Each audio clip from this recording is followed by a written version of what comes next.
This is the game Bubsy 3D. If you're familiar with it, it's probably because it was the winner of the prestigious Gold X Award from PS Extreme magazine. It is definitely not because of its reputation for being one of the worst games of all time.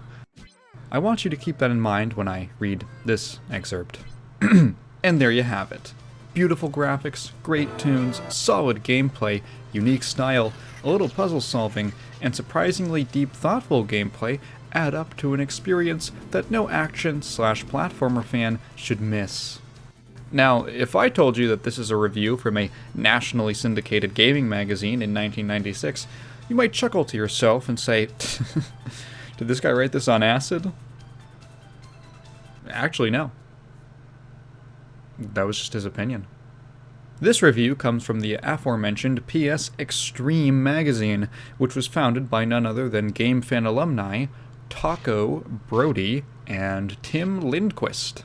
Now, this isn't meant to discredit their work for the magazine. It ran for a good few years from 1995 to the 2000s. It does remain pretty obscure, however, and getting any kind of solid info on it is tricky. I couldn't even really find scans of the magazine. We do know the story of its founding, however, which occurred a few months after GameFan's first talent exodus. Tim, Brody, and Taco left sometime in 1994.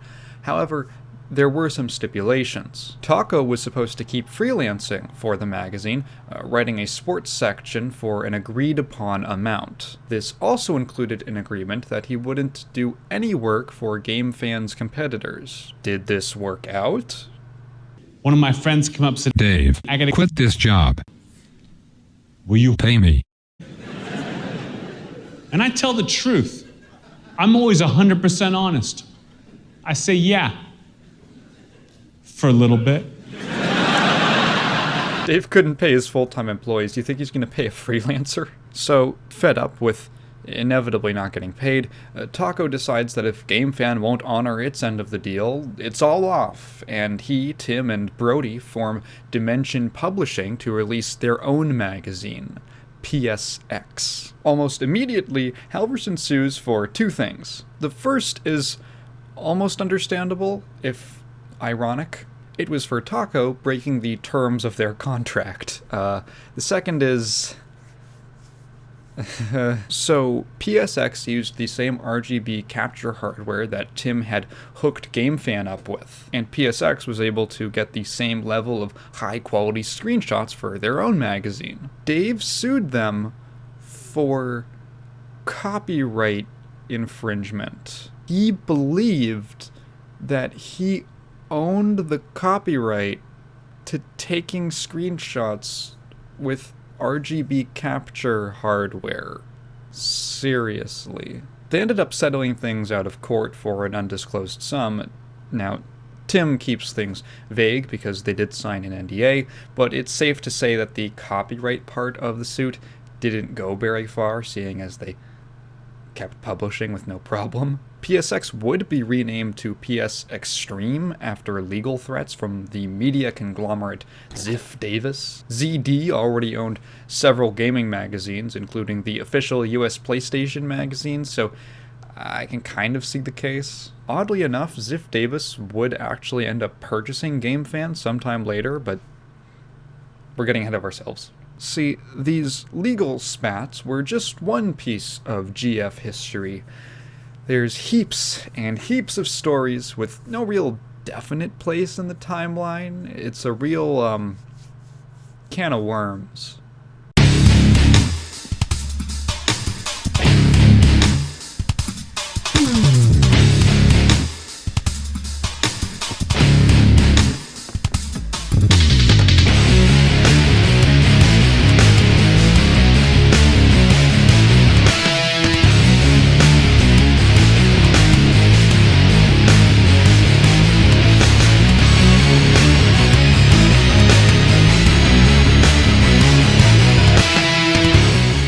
While most of the chaos of GameFan would occur behind the scenes, the magazine's most infamous moment would hit its pages front and center.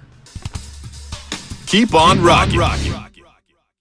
Near the back of the book was the sports section. Now imagine you pick up the September 1995 issue of GameFan and flip to the end to find their review of College Football 96. The only problem is that it isn't a review of College Football 96. It's a review for Ace Combat. It also contains some language that I'm not allowed to say. So, I've brought in my friend Marcia from Brazil. Say hi, Marcia. Eu vou arrancar seus dentes por Marcia, save it for the bedroom. Anyway, the review reads, "This is the almighty Ace Combat. It will likely take the dubious honor of most kick-assest game that ever was, for a sim. It has all the usual components, speed, control, lots of lethal jets, and a bitch load of air-to-air missiles. If you don't jerk you head around the first time you play this game, you had better check your pulse. As far as originality and the latter, you will be a little mislaid, and the intro will only make you say, yeah, that is going to be a game on the Ultra 64.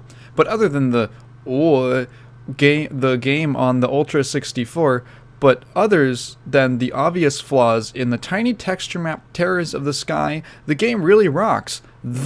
Soundtrack don't suck neither. Wow. Bonus shit, or what the hell do those guys at Namco smoke anyway? Wish I had some. I think those little bastards love to freak. No, I take that back. I know those little bastards love to freak on military sims, and that's coolie. This game you had better check your pulse. As far as originality and the latter, you will be a little mislaid, and the intro will only make you say, yeah, that is going to be the game on the Ultra 64. But other than the obvious flaws and the tiny texture map terrors of the sky, the game really rocks. The soundtrack don't suck neither. Wow. Bonus shit, or what the hell do those guys at Namco smoke anyway? Wish I had some.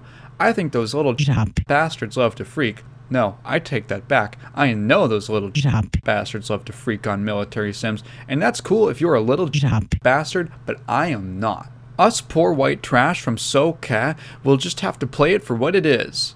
A video game, and nothing else. A little mislaid, and the intro will make you say, yeah, that is going to be the game on the Ultra 64, but other than the obvious flaws in the tiny texture map terrors of the sky, the game... Now, you might hear that and think, did this guy write this on cocaine?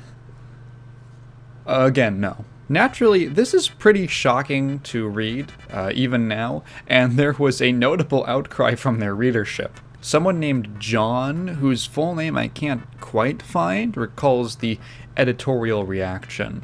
I'll never forget when we got the call from Dave, or it may have been Julie that day, I forget, demanding that we take all of the current issues of GameFan off the rack. They asked us to remove the polybags, rip out the offending pages, and then put the mags back on the racks.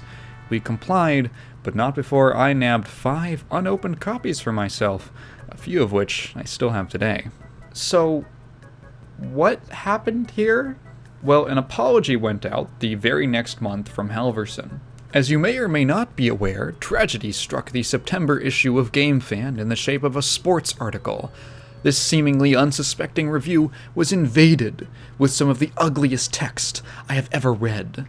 Though most of the issues were stopped and the page cut out, there are undoubtedly some in circulation. Imagine the reaction of the people here that have worked diligently, putting in 250 plus hour months to produce the finest quality publication in the industry. People like Nick DeBarres, who not only speaks and reads Japanese fluently, but works through the night doing complex Photoshop layouts on Japanese games. It's all he'll play.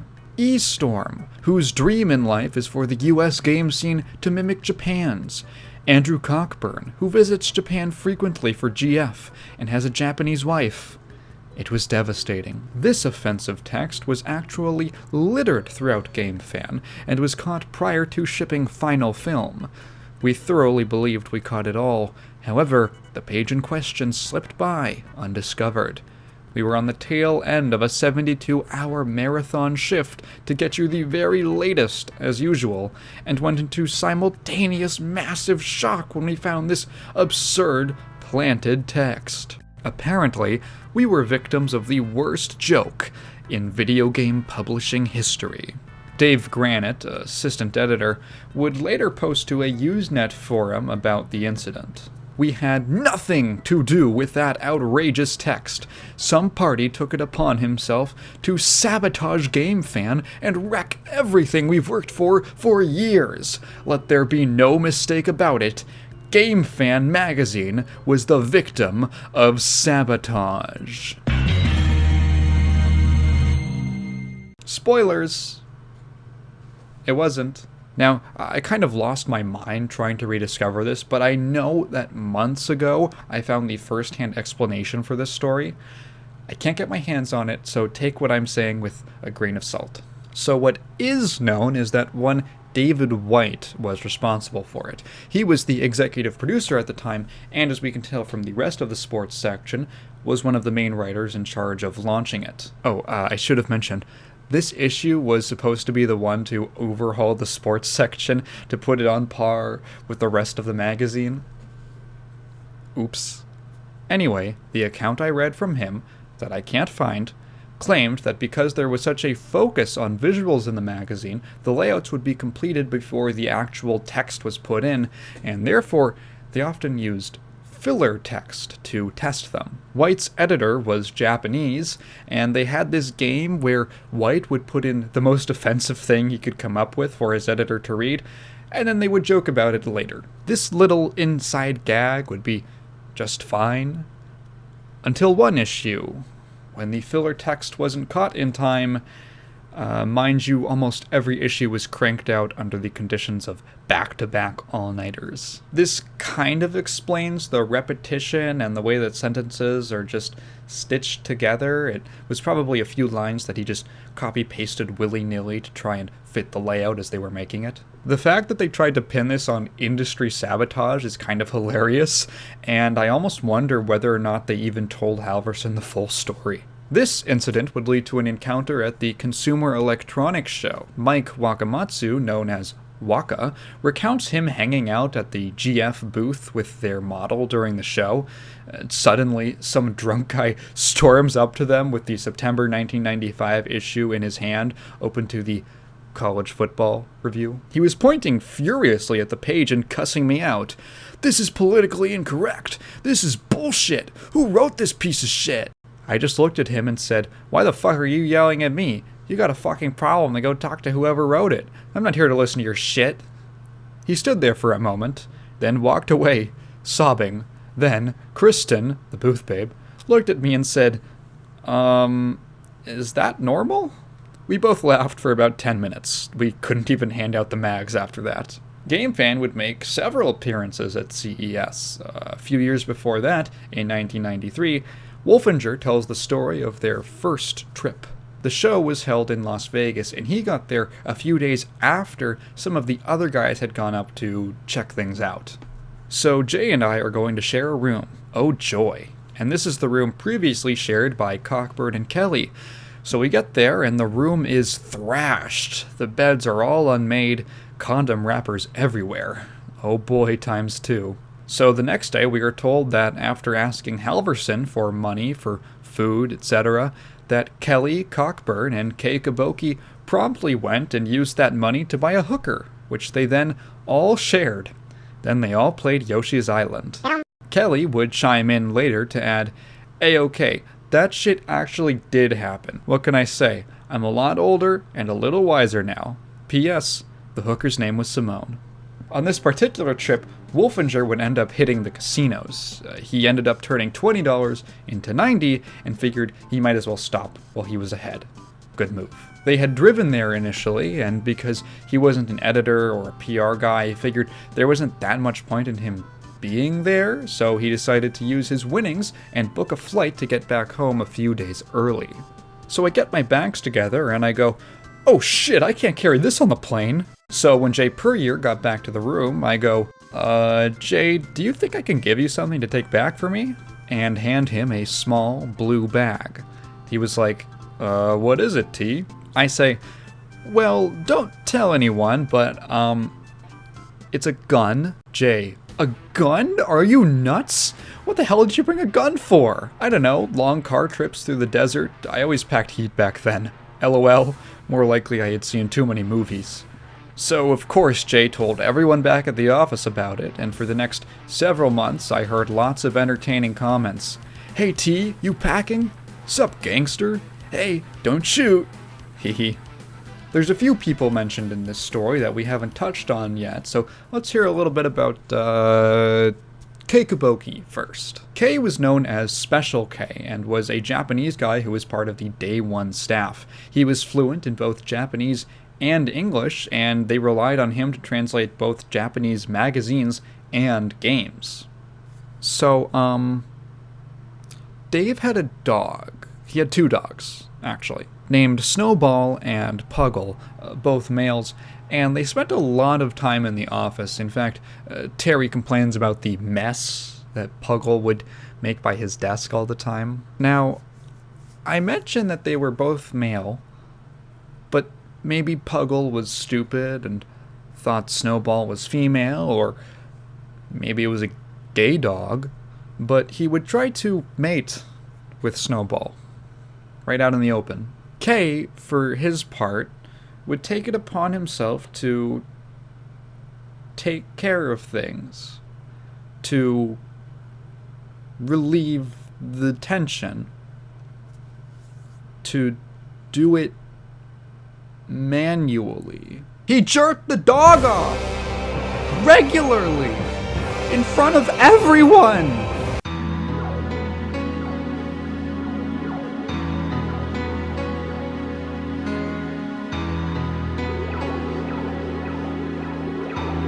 This is not a rumor. Everyone saw him do this. So much so that it was common knowledge around the office during and after his tenure at GameFan. Tim continues. Kei also confided to whoever happened to be listening that he was not jealous of American men. He explained that American men may have large penises, but they were not able to have very stiff erections because of that. He went on to say that Japanese men had small penises, but enjoyed the luxury of very hard erections, illustrated with a shaken fist in the air, arm bent at the elbow. I wasn't sure at the time, but now that I've met more Japanese natives, I'm relieved to find that these aren't just normal Japanese social behaviors, and Kei was a little off base. I don't think he was gay. Still, Kei was a pretty nice guy, and we were friends. We actually printed 1 or 2 of his Japanese sections in PSX. A contributor called Evil Lights checks in to add some more about Special K.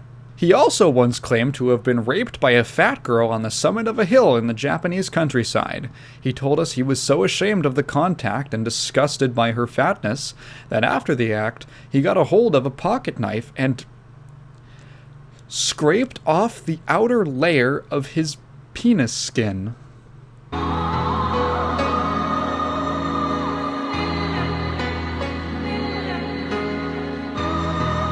The next person is Kelly, known in the magazine as K. Lee.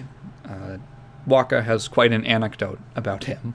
Now, this guy was an Oreo cookie. Black on the outside, but whiter than most white people I know inside. Is Oreo, like, offensive? He apparently got addicted to meth sometime during the first time I quit, or what people call a walkabout. One of the first things he asked me when I came back was, "Hey dude, good to see you back. Can I ask you something later?" WTF? Anyways, later I'm alone and he asks me, "Hey, can you get some crystal meth? You know, for a friend of mine." Who the fuck is he kidding? I told him I can, but I'm not gonna bring it to work. That was the last time he ever brought it up with me. Yeah, like those pawn shop receipts on your desk for over $400 in jewelry was because you had no money for food, right? Well, I recall him getting fired at GF for something. The reason eludes me. Time goes on, and a few years later, we all hear he's doing awesome at EGM. They paid for his moving expenses, got him a company credit card, and was actually making a decent amount of money. He had a baby to raise as well. It's quiet for a while, and then we hear this shit. Apparently, his addiction followed him all the way up north. He ran up the company credit card on crazy shit. Probably pawned it on stuff for you know what. Lost his house, and his wife ran off with his crack dealer. With the baby! Talk about messed up. Now, it's worth noting from what I can tell that Kelly has since cleaned up, so all the power to him. This leads directly into another character at the company, Nick DeBarres, known as Nick Rocks. Waka continues, Nick was notoriously known for speaking like a black person, full Ebonics. He told me it was because his school was 98% black people, and it rubbed off on him. I knew where he was going to school as well, and I could totally agree. So sometimes, during the delirium from crunch time, we would do stupid shit to give us that extra steam we needed to go on. This was one of those things.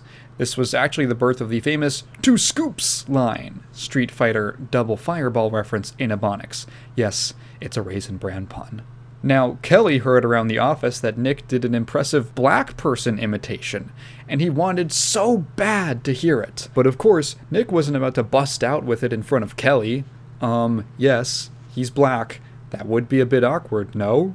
Every time Nick would go into this mode, Kelly would always miss it. Unless we triggered it, of course. Hee hee. Now this is interesting, because what we have here is a white guy who acts black, and a black guy who acts white.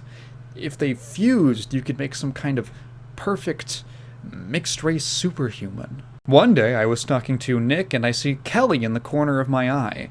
We were standing there, I think Casey and Ryan were there as well, and I busted out with, "What's up with that?" Then Nick just went AWOL. He was going off on Ebonics and waving his hands like the gangsta he is for about 10 minutes. The whole time he was doing this, Kelly was standing behind him, listening. I couldn't take it anymore and started laughing. Nick turned around and turned white as a ghost, then turned red from embarrassment. He stood there shocked for about a few seconds and said, hey Kelly, and ran off into his office and slammed the door behind him. Needless to say, Kelly was very impressed with his impression. After all, he was much blacker than Kelly ever will be. Raffle. Speaking of Nick, there's an interesting wrinkle with him years later in the thread. He stops by to share some of his own thoughts. It turns out that he's the son of Michael DeBarres, a prolific character actor for television. He also describes his mom as a super groupie. He also got a job at the magazine when he was 15. Being so young, he seems to have built more respect for Halverson, and he comes to his defense here. What's with all the vitriol? My god, did he have the mullet to end all mullets? You're damn right, but guess what? So does Solid Snake. Were his people skills not quite adequate? Is he a flawed human being? Sure, so am I. So are you.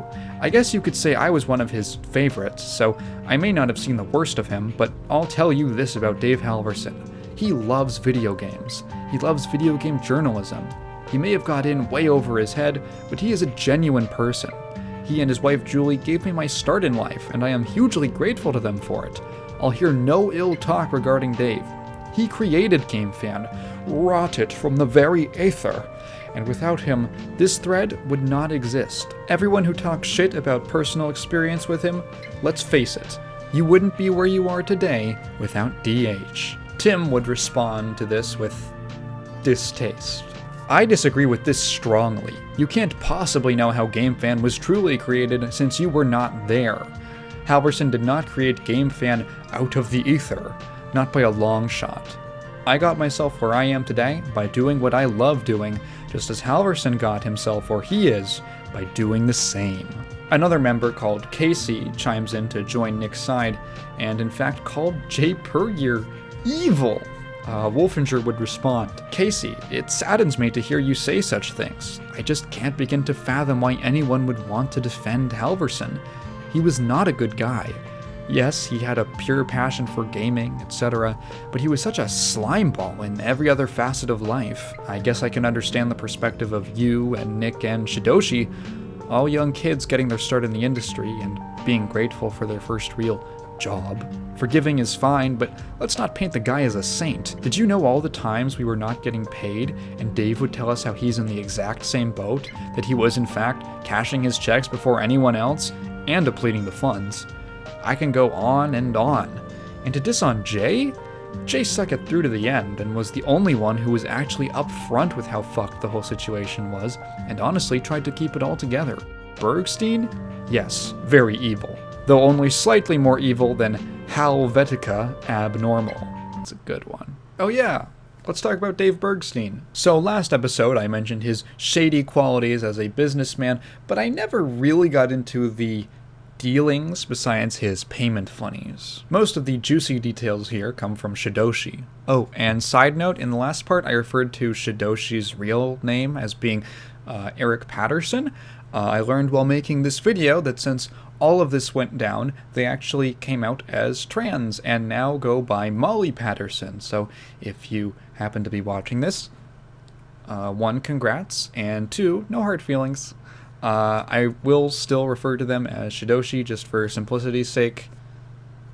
That seems okay to me. Anyway, Shidoshi writes, Bergstein, the guy in charge of Metropolis, had this small army of guys who did his bidding. Problem solvers, basically, no matter how big or small the problem. They were all of the same certain ethnicity, Middle Eastern or something like that.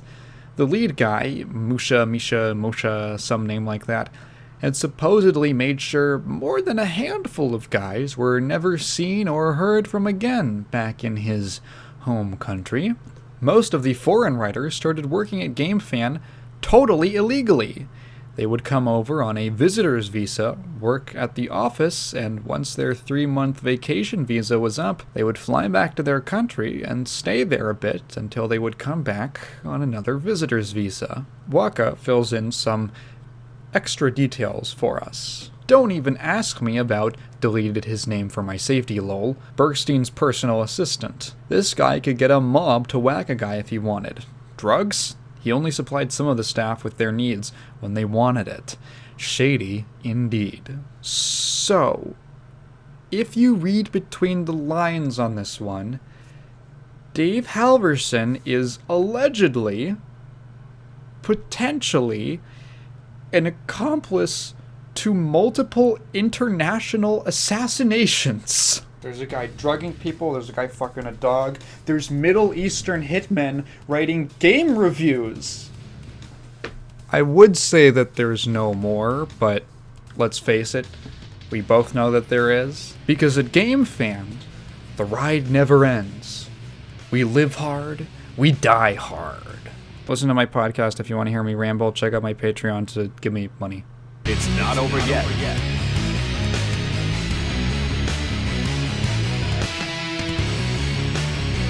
Here comes a daredevil. Game over.